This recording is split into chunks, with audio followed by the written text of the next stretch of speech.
Purškiamas kondicionierius su apsauga nuo karščio. Čia aš labai dažnai girdžiu klientės, kad wow, mano plaukų galiukai nebesivėlė, nebeskilinėja. Ką jos daro? Tai yra būtent ketvirta priemonė, jau čia po plovimo, po visko, po kaukės ar po kondicionieriaus. Dar tokia prevencija, kas mėgsta daug džiovinti, nori apsaugoti nuo karščio.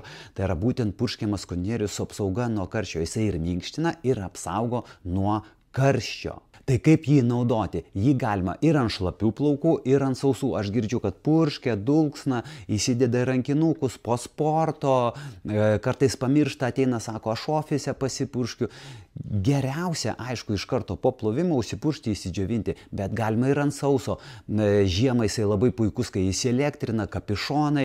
Kad neįsielektrintų, pasipurškėt ir viskas. Tai yra pati lengviausia, greičiausia priemonė skubukiam. Ir jos dydžiai yra du. Yra 100 ml ir yra 200 ml.